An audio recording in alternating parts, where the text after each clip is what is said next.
warahmatullahi wabarakatuh. Hello everyone, my name is Hilyatul Ulya. So today I want to make an interpret video for the final exam translation and interpretation. And then I choose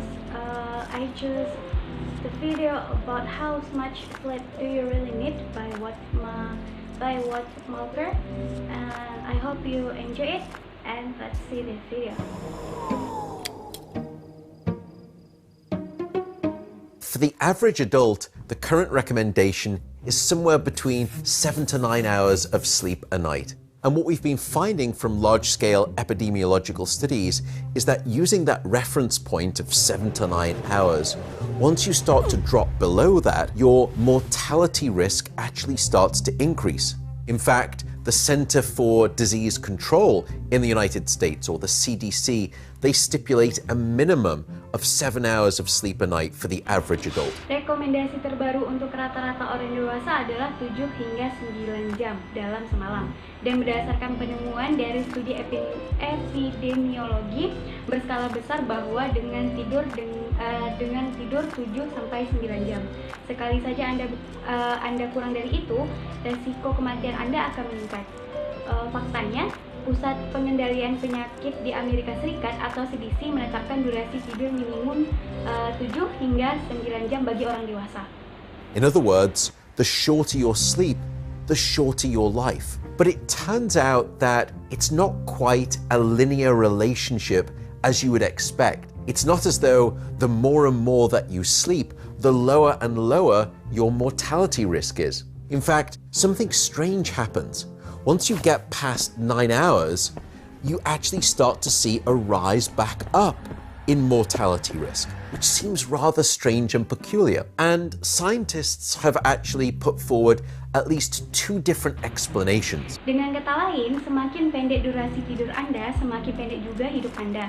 Tetapi hubungan tersebut ternyata tidak selalu berbanding lurus seperti yang Anda kira. Bukan selalu semakin lama Anda tidur, semakin rendah risiko kematian Anda. Sebenarnya, sesuatu yang ada terjadi saat Anda tidur dari 9 jam tersebut.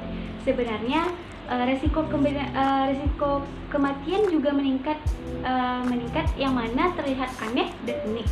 Ilmuwan telah memberikan 2 penjelasan yang berbeda. The first is that if you look at those studies, it may be that individuals are suffering from significant disease and illness. When we become infected or we have disease, typically we try to sleep longer, we stay in bed longer. So in other words, it was the unmeasured disease and sickness in those studies that was triggering a response in those individuals to try and sleep more. That's one explanation. Yang pertama adalah jika Anda melihat penelitian tersebut mungkin berasal dari individu yang sakit cukup parah. Ketika kita terinfeksi atau memiliki penyakit, biasanya kita akan mencoba tidur dan diam di tempat tidur lebih lama. Jadi, dengan kata lain, penyakit-penyakit yang tidak terukur di dalam penelitian tersebutlah yang memicu sebuah respon pada individu tersebut yang mencoba untuk tidur lebih lama. Itu adalah penjelasan yang pertama. The second possible explanation is poor sleep quality, because we know that sleep quality, independent of sleep quantity, is also associated with mortality risk. And the lower that your quality of sleep is, the higher your risk of death. Penjelasan kedua adalah kualitas tidur yang buruk. Karena kita tahu bahwa kualitas tidur di luar jumlah tidur juga diasosiasikan dengan risiko kematian. Semakin rendah kualitas tidur Anda, maka semakin tinggi risiko kematian Anda. People who have poor quality of sleep will typically try to sleep longer. They'll try to stay in bed longer to overcome that poor quality of sleep. It may be poor quality of sleep masquerading as long sleep that is associated with a higher risk of death, rather than the long sleep itself. Orang yang mempunyai kualitas tidur yang buruk biasanya akan mencoba tidur lebih lama. Mereka akan menetap di tempat tidur lebih lama untuk menutupi kualitas tidurnya yang buruk.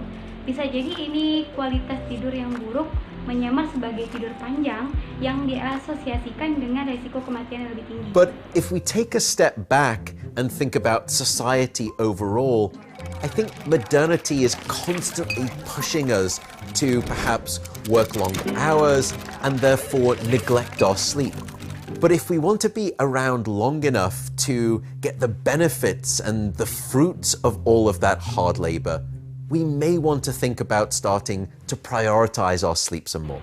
Tetapi jika kita berpikir mundur tentang masyarakat secara keseluruhan, saya kira era modern ini secara konstan mendorong kita untuk bekerja dengan lebih lama yang menyebabkan terabaikannya tidur. Jika kita ingin hidup cukup lebih lama, mungkin kita harus memprioritaskan tidur kita. Okay, that's all my interpretations of the video about how much sleep do you really need by Matt Walker. I do apologize if I have many mistakes and thank you so much for watching my video. See you later. And as I say, wassalamualaikum warahmatullahi wabarakatuh.